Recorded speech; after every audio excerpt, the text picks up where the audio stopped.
നമസ്കാരം. ടൈം മീഡിയയിലേക്ക് സ്വാഗതം. വളരെ പ്രധാനപ്പെട്ട ഒരു വിഷയമാണ് ഇന്നത്തെ വീഡിയോയിൽ അവതരിപ്പിക്കുന്നത്.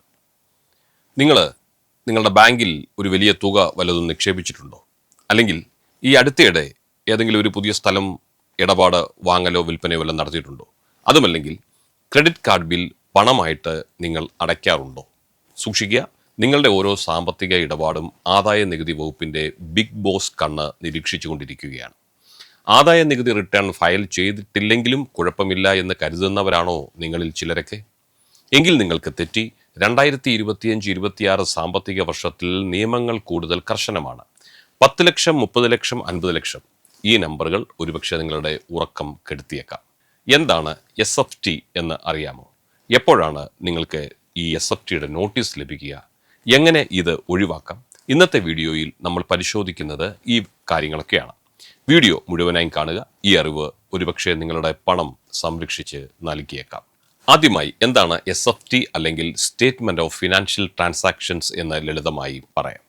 പണ്ട് നമ്മൾ ബാങ്കിൽ എന്തു ചെയ്യുന്നു എന്ന് ഇൻകം ടാക്സുകാർക്ക് അറിയാൻ പ്രത്യേകിച്ച് വഴിയൊന്നും ഉണ്ടായിരുന്നില്ല. എന്നാൽ ഇന്ന് കളിമാറി. അങ്ങനെയല്ല കാര്യങ്ങൾ. ബാങ്കുകൾ, മ്യൂച്വൽ ഫണ്ട് കമ്പനികൾ, സബ് രജിസ്ട്രാർ ഓഫീസുകൾ എന്നിവർക്കെല്ലാം ആദായ നികുതി വകുപ്പ് ഒരു നിർദ്ദേശം നൽകിയിട്ടുണ്ട്. അതൊരു കർശന നിർദ്ദേശമാണ്. നിശ്ചിത പരിധിക്ക് മുകളിൽ ആരെങ്കിലും പണം ഇടപാട് നടത്തിയാൽ ആ വിവരം അപ്പോൾ തന്നെ ഞങ്ങളെ അറിയിച്ചിരിക്കണം. ഇതിനെയാണ് SFT റിപ്പോർട്ടിംഗ് എന്ന് പറയുന്നത്. ഇങ്ങനെ റിപ്പോർട്ട് ചെയ്യപ്പെടുന്ന 10 പ്രധാന ഇടപാടുകൾ എന്തൊക്കെയാണെന്ന് നമുക്ക് നോക്കാം. ഒന്നാമതായി, നിങ്ങളുടെ സേവിങ്സ് അക്കൗണ്ട്. ഒരു സാമ്പത്തിക വർഷം, അതായത് ഏപ്രിൽ മാസം 1-ാം തീയതി മുതൽ മാർച്ച് മാസം 31 വരെ നിങ്ങളുടെ സേവിങ്സ് അക്കൗണ്ടിൽ 10 ലക്ഷം രൂപയോ അതിൽ കൂടുതലോ പണമായി, അതായത് ക്യാഷായി നിക്ഷേപിച്ചാൽ ബാങ്ക് അത് റിപ്പോർട്ട് ചെയ്തിരിക്കണം. ഇത് ഒറ്റ തവണയല്ല, പല തവണയായി ഇട്ടാലും മൊത്തം തുക 10 ലക്ഷം കടന്നാൽ മതി. അത് പ്രത്യേകം ശ്രദ്ധിക്കുക. രണ്ടാമതായി, നിങ്ങളുടെ കറണ്ട് അക്കൗണ്ടാണ്. ബിസിനസ്സുകാരാണ് ഇത് കൂടുതൽ ശ്രദ്ധിക്കേണ്ടത്. കറണ്ട് അക്കൗണ്ട് ആണെങ്കിൽ പരിധി കൂടുതലാണ്. ഒരു വർഷം 50 ലക്ഷം രൂപയിൽ കൂടുതൽ പണമായി നിക്ഷേപിക്കുകയോ പിൻവലിക്കുകയോ ചെയ്താൽ അത് SFTയിൽ ഉൾപ്പെടും. മൂന്നാമതായി, സ്ഥിര നിക്ഷേപം സംബന്ധിച്ച് ഫിക്സഡ് ഡിപ്പോസിറ്റ് സംബന്ധിച്ചാണ്.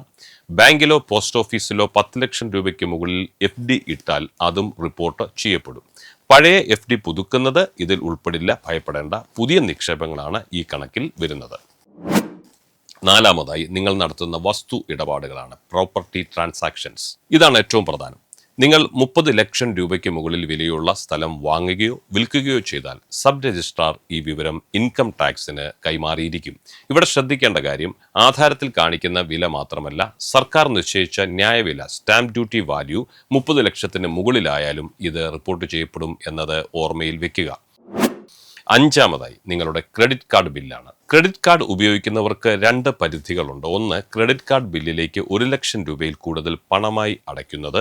2, ചെക്കോ ഓൺലൈനോ വഴി 10 ലക്ഷം രൂപയിൽ കൂടുതൽ ഒരു വർഷം ബില്ലടയ്ക്കുന്നത്. വരുമാനം കുറവാണെന്ന് കാണിക്കുകയും എന്നാൽ 10 ലക്ഷം രൂപ ക്രെഡിറ്റ് കാർഡിൽ ചിലവാക്കുകയും ചെയ്താൽ ഉറപ്പായും പിടിവീഴുമെന്ന കാര്യത്തിൽ ഒരു സംശയവും വേണ്ട. ആറാമത്തേത്, ഓഹരി വിപണി ആൻഡ് മ്യൂച്വൽ ഫണ്ടാണ്. ഷെയർ മാർക്കറ്റിലോ മ്യൂച്വൽ ഫണ്ടിലോ ബോണ്ടുകളിലോ 10 ലക്ഷം രൂപയിൽ കൂടുതൽ നിക്ഷേപിച്ചാൽ അത് റിപ്പോർട്ട് ചെയ്യപ്പെടും. 7, വിദേശ കറൻസി ഇടപാടുകളാണ്. വിദേശയാത്രയ്ക്കായി ട്രാവൽ കാർഡോ വിദേശ കറൻസിയോ വാങ്ങാൻ 10 ലക്ഷം രൂപയിൽ കൂടുതൽ നിങ്ങൾ ചെലവഴിച്ചാൽ അതും SFT പരിധിയിൽ വരുന്നതാണ്. ഈ വിവരങ്ങളെല്ലാം ഇൻകം ടാക്സ് ഉദ്യോഗസ്ഥർ ഫയലിൽ സൂക്ഷിക്കുക മാത്രമല്ല ചെയ്യുന്നത്, അത് നിങ്ങൾക്ക് കാണിച്ചു തരികയും ചെയ്യും. അതാണ് AIS അഥവാ ആനുവൽ ഇൻഫർമേഷൻ സ്റ്റേറ്റ്മെന്റ്. നിങ്ങൾ ഇൻകം ടാക്സ് സൈറ്റിൽ ലോഗിൻ ചെയ്താൽ AIS ഡൗൺലോഡ് ചെയ്യാം. അതിൽ നിങ്ങളുടെ ശമ്പളം, പലിശ, വിറ്റ വസ്തുവിൻ്റെ വിവരം, വാങ്ങിയ ഓഹരികൾ എല്ലാം വളരെ കൃത്യമായി രേഖപ്പെടുത്തിയിട്ടുണ്ടാകും. റിട്ടേൺ ഫയൽ ചെയ്യുന്നതിന് മുമ്പ് നിർബന്ധമായും AIS പരിശോധിക്കേണ്ടതാണ്. ഇതിൽ എന്തെങ്കിലും തെറ്റുണ്ടെങ്കിൽ, ഉദാഹരണത്തിന് നിങ്ങൾ മനസ്സറിയാത്ത ഒരു വസ്തു ഇടപാടോ പണമിടപാടോ നിങ്ങളുടെ പേരിൽ ഇതിൽ വന്നതായി കണ്ടാൽ അവിടെ തന്നെ ഫീഡ്ബാക്ക് കൊടുത്ത് തിരുത്താനുള്ള അവസരവും ഉണ്ട്. ഇനി ഈ ഇടപാടുകൾ ഇൻകം ടാക്സ് കണ്ടെത്തിയാൽ എന്താണ് സംഭവിക്കാൻ പോകുന്നത്? നിങ്ങൾക്ക് വരുമാന സ്രോതസ്, സോഴ്സ് ഓഫ് ഇൻകം കൃത്യമായി കാണിക്കാൻ സാധിച്ചില്ലെങ്കിൽ ആ തുക, അതായത് സെക്ഷൻ 68 പ്രകാരം അൺഎക്സ്പ്ലെയിൻഡ് ക്യാഷ് ക്രെഡിറ്റായി കണക്കാക്കപ്പെടും. ഇതിന് 60% നികുതിയും 25% സർചാർജും 4% സെസ്സും ചേർത്ത് ഏകദേശം 78% തുക നിങ്ങൾ നികുതിയായി അടയ്ക്കേണ്ടി വരും. അതായത് ലളിതമായി പറഞ്ഞാൽ 1 കോടി രൂപയാണ് പിടിക്കപ്പെടുന്നതെങ്കിൽ 78 ലക്ഷം രൂപയും അതിൽ നിന്ന് പോയി കിട്ടും എന്ന് സാരം. കൂടാതെ താഴെ പറയുന്ന സാഹചര്യങ്ങളിൽ വരുമാനമില്ലെങ്കിൽ പോലും നിർബന്ധമായും നിങ്ങൾ റിട്ടേൺ ഫയൽ ചെയ്യണം. കറണ്ട് അക്കൗണ്ടിൽ 1 കോടിയിലധികം നിക്ഷേപം, വിദേശയാത്രയ്ക്ക് 2 ലക്ഷത്തിലധികം ചിലവ്, കറണ്ട് ബില്ല് 1 ലക്ഷത്തിൽ അധികം നിങ്ങൾ അടയ്ക്കുന്നുണ്ടെങ്കിൽ അപ്പോൾ വെറുതെ പേടിക്കേണ്ട കാര്യമില്ല. സാമ്പത്തിക അച്ചടക്കം പാലിക്കുക എന്നതാണ് വളരെ പ്രധാനമായിട്ടുള്ളത്.